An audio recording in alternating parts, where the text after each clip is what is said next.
কেমন হতো যদি আকাশ থেকে উড়ে এসে এক ব্যক্তি আপনার বারান্দায় নেমে হ্যান্ড টু হ্যান্ড খাবার ডেলিভারি দিত? নিশ্চয়ই মন্দ হতো না। তবে বাস্তব জীবনে সত্যিই শুরু হয়েছে এমন স্বপ্নের ডেলিভারি। এখন পৃথিবীর কিছু শহরে খাবার ডেলিভারি হচ্ছে আকাশপথে। একজন মানুষ তার পিঠে জেট প্যাক বেঁধে উড়ে যাচ্ছে ক্লায়েন্টের কাছে গরম গরম খাবার নিয়ে। একসময় যা ছিল সিনেমার কল্পনা, উন্নত শহরগুলোতে এখন এটি বাস্তব। আর এটিকে বাস্তব করে তুলেছে জেটপ্যাক টেকনোলজি। এই অসাধারণ প্রযুক্তির পেছনে রয়েছে গ্র্যাভিটি ইন্ডাস্ট্রিজ নামের একটি প্রতিষ্ঠান, যারা প্রথমবারের মতো জেটপ্যাক দিয়ে খাবার পৌঁছানোর পরীক্ষা চালায়। এই টেস্ট রান হয়েছে ইংল্যান্ডের লেক ডিস্ট্রিক্টে, যেখানে পাহাড়ি রাস্তায় গাড়ি চলাচল প্রায় অসম্ভব। এক পাহাড় থেকে আরেক পাহাড়ে মাত্র ৩ মিনিটে খাবার পৌঁছে দিয়েছে এই জেটপ্যাক ডেলিভারি ভ্যান, যেখানে গাড়িতে গেলে লাগতো ৩০ মিনিটেরও বেশি সময়। অর্থাৎ সময় বাঁচল ১০ গুণ, আর খাবারের তাজা স্বাদও রইল অক্ষুণ্ণ। জেটপ্যাক নাম শুনেই মাথায় হয়তো এসেছে রকেটের মতো কিছু। হ্যাঁ, অনেকটা তাই। এটি এমন এক ধরনের যন্ত্র যা মানুষের পিঠে বেঁধে দেওয়া হয়। এতে থাকে শক্তিশালী জেট ইঞ্জিন, যা গ্যাস টারবাইনের সাহায্যে প্রচণ্ড গতি ও উচ্চতায় মানুষকে উঠতে সাহায্য করে। ওজন মাত্র ৩০ কেজির মতো হলেও এটি একজন প্রাপ্তবয়স্ক মানুষকে নিয়ে ১২০ কিলোমিটার গতিতে আকাশে ওড়াতে পারে। আর এই জেটপ্যাক চালনার জন্য চালককে পাইলট লাইসেন্স বা বিশেষ প্রশিক্ষণও নিতে হয়।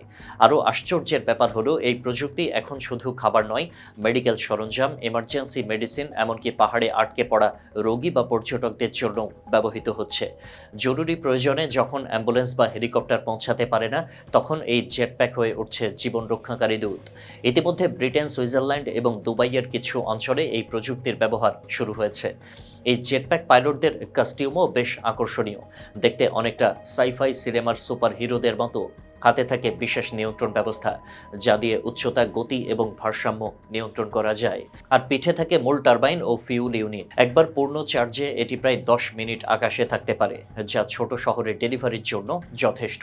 তবে এখানে শেষ নয়, ভবিষ্যতে এই জেটপ্যাক ডেলিভারি সিস্টেমকে আরও উন্নত করতে কাজ চলছে। এখন পর্যন্ত এটি কিছু নির্বাচিত স্থানে ট্রায়াল হিসেবে চালু থাকলেও পরবর্তী ধাপে এটিকে বানানো হবে সাধারণ মানুষের নাগালের মধ্যে। মনে করা হচ্ছে আগামী ৫ থেকে ৭ বছরের মধ্যে বিশ্বের বড় শহরগুলোতে এটি নিয়মিত ডেলিভারি অপশনের অন্তর্ভুক্ত হবে।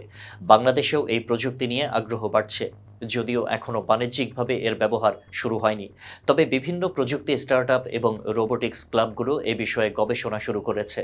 বিশেষ করে পাহাড়ি অঞ্চল, দুর্গম বা চর বন্যা কবলিত এলাকায় দ্রুত খাবার, ঔষধ বা উদ্ধার সামগ্রী পৌঁছাতে এটি হতে পারে এক অবিশ্বাস্য প্রযুক্তিগত বিপ্লব।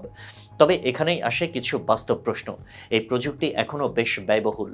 একটি জেটপ্যাকের দাম $৩ থেকে $৫ লক্ষ, যা টাকার হিসেবে প্রায় ৪ কোটির কাছাকাছি। এছাড়া এর রক্ষণাবেক্ষণ, ফিউল খরচ এবং চালকের প্রশিক্ষণ, সব মিলে এটি এখনও সাধারণ মানুষের জন্য কিছুটা দূরের স্বপ্ন। তবে প্রযুক্তির যে গতিতে উন্নয়ন হচ্ছে, তাতে খুব শীঘ্রই এই স্বপ্ন হাতের নাগালে চলে আসবে।